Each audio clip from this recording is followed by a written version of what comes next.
Flosstube. Good afternoon. Hey, I'm stitching between the lines. I'm looking at Cooper. Cooper will probably come up here. Possibly. He walked by once already. Oh, look at, I'm a mess. Stitching between the lines.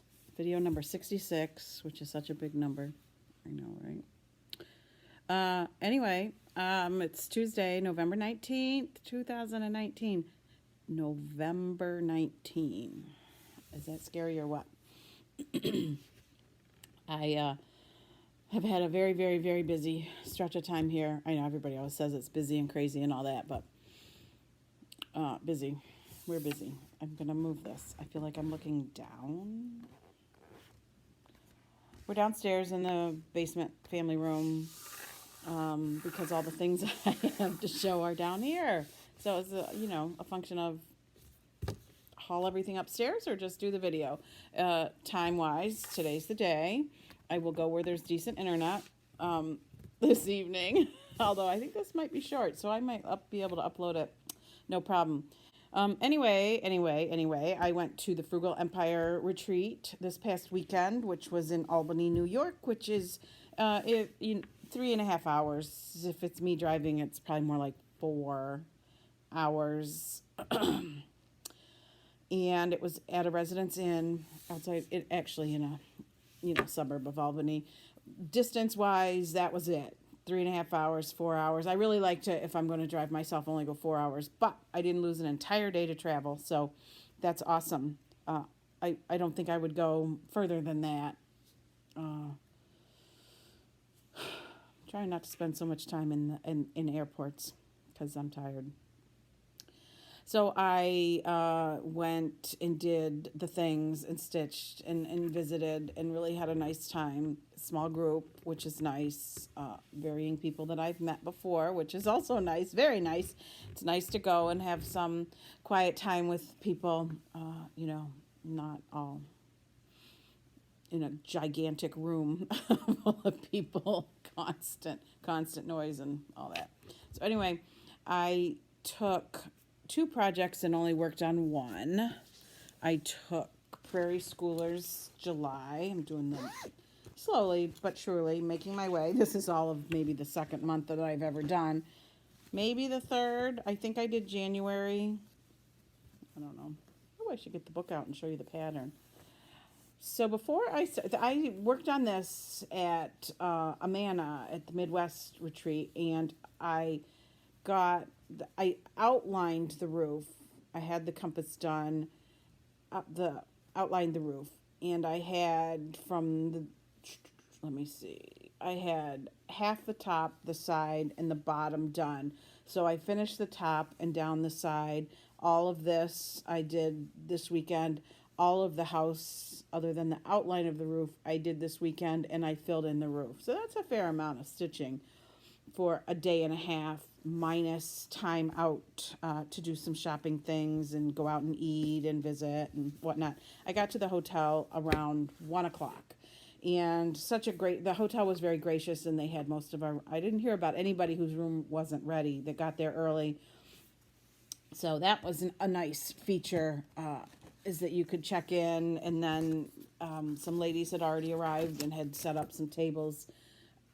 And so we just gathered, and slowly everybody started to arrive, and so it was nice. It was definitely a nice weekend. The weather was fine. It wasn't snowy. It was cold, so you didn't mind being inside. We did go on a little bit of shopping. We went to lunch on Saturday. Went out to supper on Friday, somewhere just right down the road.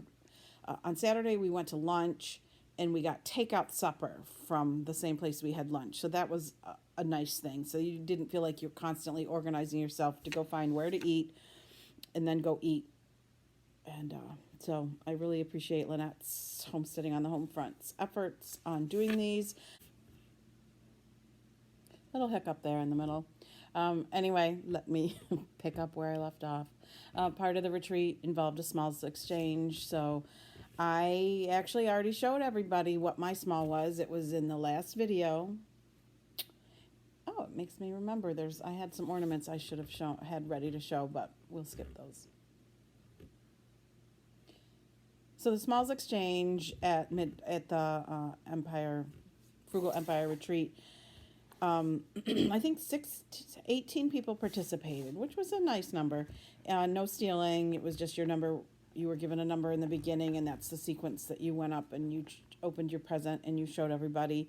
I received this adorable little Altoids box covered in the stitching, and inside is a little scissors fob, very dainty. Isn't that sweet? So sweet. Oh, so cute. A little scissors fob. Sorry, I wound it a little bit. And then there was a wax snowflake. So sweet. And then she put, this is from Sylvia. Sylvia was at StitchCon this summer, and I met her and her sister. And they are actually originally from this area. Grew up here, still have family ties here.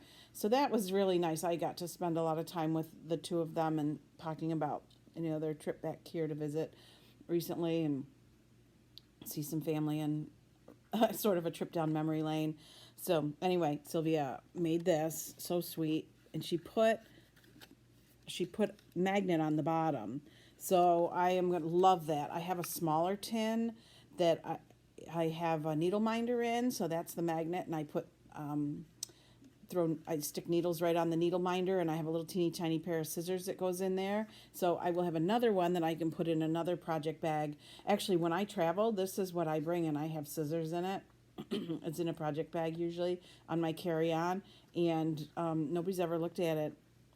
So I don't know if it's because it's in a metal box, and the metal is what small metal box is seen on their x-ray machine, and they just don't look any further. But if it's a little pair of scissors that fits in here, then it's not like a dangerous situation. I just never want to lose my scissors if I'm traveling somewhere. So that was that. And then I showed my smalls last time. It was a little ramekin Ort jar that I made.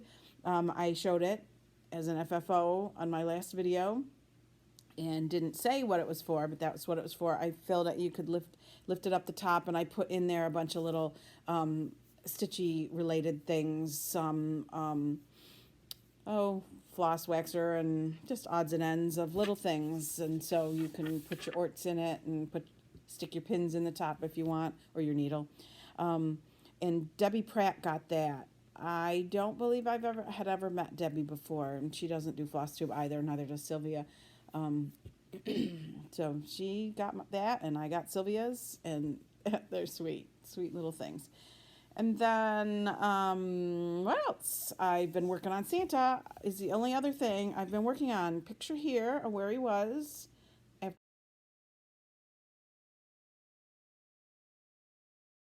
I showed him last time.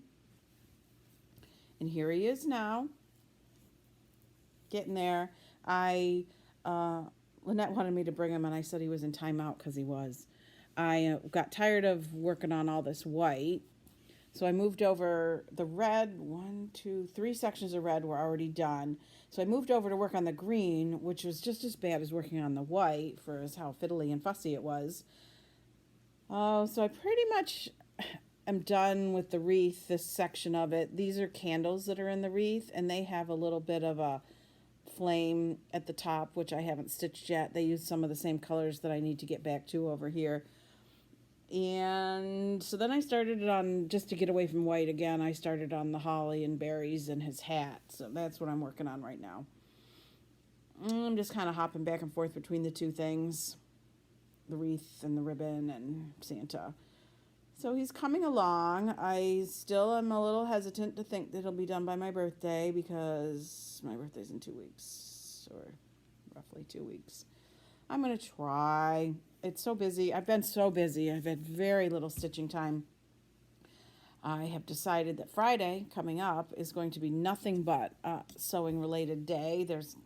I don't intend to do anything else, but you never know. I'm going to try. That's going to be my mission, because, yes, I went to the Frugal Yankee and got to stitch for a day and a half, but in my general daily life, I'm watching the cat. He's still thinking he's going to jump up here. So then I have 2 other things real quick to show, and maybe I'll be less than 15 minutes. I don't know, because now I've chopped it up.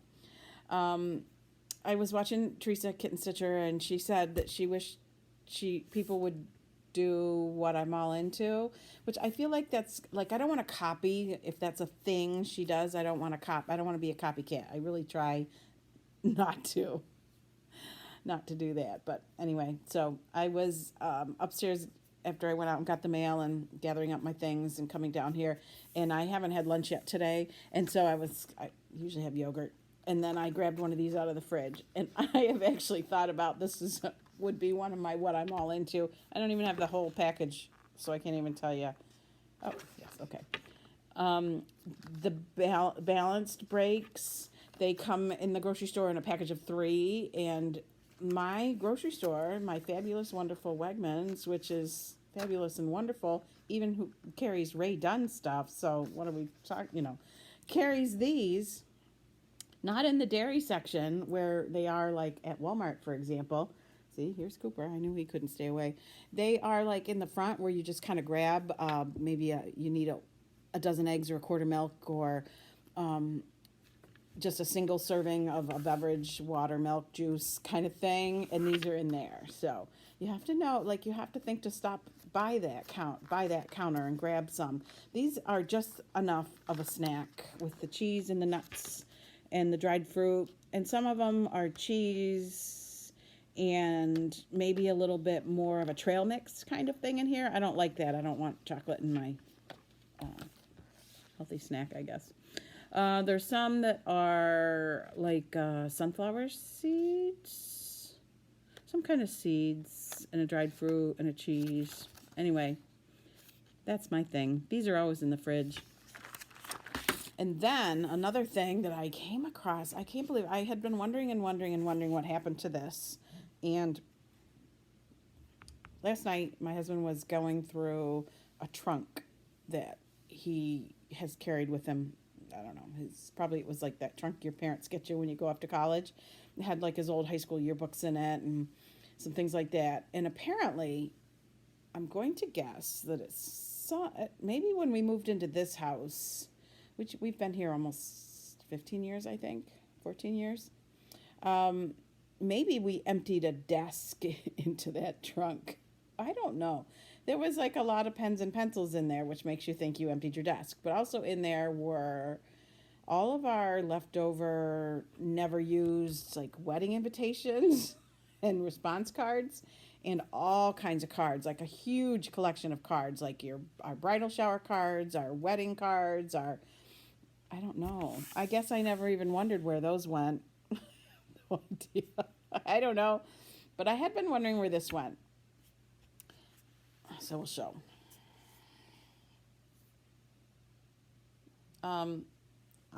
This is one of the very first things I ever stitched. When I learned to stitch, my grandmother took us, I told the story, I think, in my first video. My grandmother took my sister and I to a little craft store, a hobby store, and she let us pick a book. And the book I picked was a really complicated, not complicated because I stitched it, scenic scene. Like I think there was a covered bridge and stuff. And so that's the first thing I ever stitched, and I think that's probably long gone from the face of the earth. And sorry, I'm moving the chair. But I believe this was the next pattern I bought. I don't remember getting it, but I remember stitching the fence posts. So I am going to guess I was 18. We'll go with that I was 18. See, I put my initials. This is always where I put my initials. I didn't put a year, though. I have been always my entire life a fan of Norman Rockwell. I went to see an exhibit of his at a local art museum, and it was so fabulous. I could have stayed there for hours just studying, because not only were the pictures there that he did, that were the Saturday Evening Post covers and whatnot, there was the drawings he did as he prepared to do the actual picture. So fascinating, so interesting. Just love his style. And so anyway, I stitched this. And this is one of those things you got to look at from far away. I finished it. And I pretty much framed it myself. There's no doubt about that. I had this frame because, what was I, a high school student? And I had this 8x10 frame and I wanted it to fit. So I went to a frame shop. I was so proud of myself. I went to the frame shop and I had him cut a mat to match. And he was like, but it's going to be uneven on the top and the sides. And I'm like, I did that. I didn't care. And I brought it home and it was in our dining room. The first day I brought it home and somehow, some way, a water drop got on it. And so always and forever, it's had that like flub on the mat, which was so disappointing. So anyway, it's not stretched or anything because what did I know? Nothing, zero. It's just laid flat. The mat came like a sandwich board. There was the back, and then you lifted up the green part, and I put the stitching in and closed it and squeezed it into the frame. And I remember in my first apartment, possibly not my first apartment, but I was still single. I had an apartment and had a fireplace. I can remember this sitting up on the mantle, propped up on the mantle. So, and there it was in that trunk. And I honestly don't remember where, I don't remember it being in anywhere else I've lived. I just can't remember it being displayed anywhere. Isn't it cute? I saw this pattern on Stash Unload. It was probably already purchased. And I thought, oh, I should buy the pattern just for the memory. Take the glare off. The glare's not going anywhere. So that was a really happy find. That's what happens when you clean your house and organize it and clean out your storage room. And my husband decides he's going to clean the trunk. I said, oh, I'm coming. Can I come and help? And he said, maybe. I think he wasn't sure what was in there. Anyway, that's all I have. I feel like I haven't done a lot of variety. Let's just say that. I did finish a couple ornaments, but those will have to wait till next time. So, happy week before Thanksgiving. I have my turkey ordered. I ordered a fresh turkey. We'll pick it up next week. And kids will be around. 2 of my 3 kids will be home. One of them is going to her significant others. She'll be around, though, as the weekend wears on. But my son will probably have headed home. I think his plane leaves Saturday morning. So I don't know if there'll be much crossover. But it'll be good to see them all. Often we celebrate my birthday. I can't hear on me now because Cooper came. We often celebrate my birthday at Thanksgiving when the most of them are around. So we'll see. Could happen. So have a happy one. I probably won't video until afterwards, after Thanksgiving anyway. So see ya. Bye.